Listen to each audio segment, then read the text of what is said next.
obviously last time you guys played Portland wasn't the result that you wanted, but playing them again this week, they were without some players, and a number of teams you guys are playing against are without players because they're going to be in the Olympics. I know it's only July, the start of July, but is there kind of like a mindset to where like the playoff push kind of begins now for you guys? No, because if we move our focus to the end of the season, then we're going to bypass a lot of progress in the middle. And we got young players like Ebony, we got a lot of young players like Foxy that have come in, and development and growth in the coming season is going to be the most important thing for them.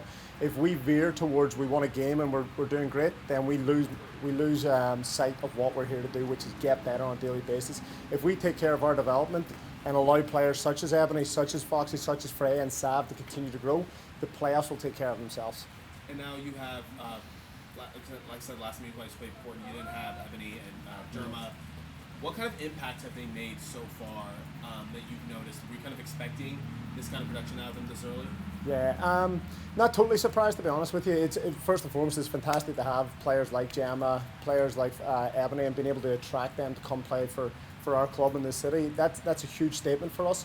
The impact that they bring is first to galvanise the team, and they add to the group chemistry. They're fun people, they're serious people, they know when to work hard and when to enjoy themselves. They add goals, they add clean sheets. I mean, they're having a tremendous impact within this club, and we're delighted that they're here. We saw the social media videos yesterday of the players getting to check out their new training facility here in the lockers. As the leader of this club, what does it mean to you to know that these are professionals and now they are taking pride in their workplace? I mean, for me personally, I feel very privileged and very fortunate because there's many people that have come before us that have done a lot of dirty work to get the club to where it is, and a lot of female athletes that have spent their careers building the exposure, building the profile and gaining exposure for what female athletes can do. And we've reminded the players right off the bat that this didn't just happen overnight. There's a lot of tireless work that's gone on by people in front of them to get us here. So we hope and we feel really good about the fact that they appreciate that and they're willing to do more dirty work to make this thing grow even further. And what it means then is ultimately, look at it, it's world-class facilities, world-class players. This thing's only going to get bigger and better as we move forward. And I mean, Lou City had to work out of a baseball stadium for the first handful of their years.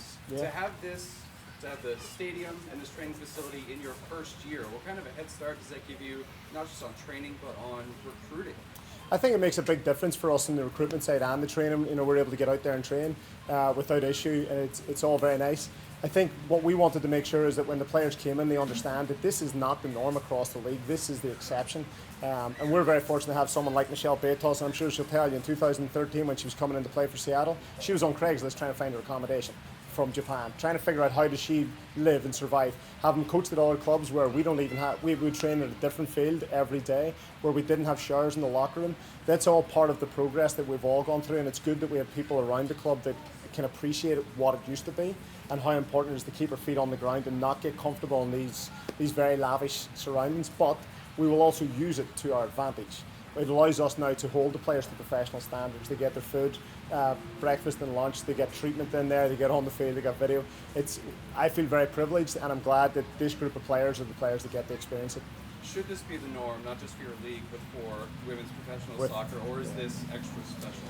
No, this should 100% be the standard, and it's going to take time. Not everybody can do it. We're very fortunate. We have fantastic leadership from the owners right through to Brad Estes, James O'Connor. They're the people that made this happen. I'm sure when they put this vision out 5 years ago, people probably questioned what they were thinking, but the due diligence was put in, and it was with the understanding of what female athletes can do and what they deserve to have.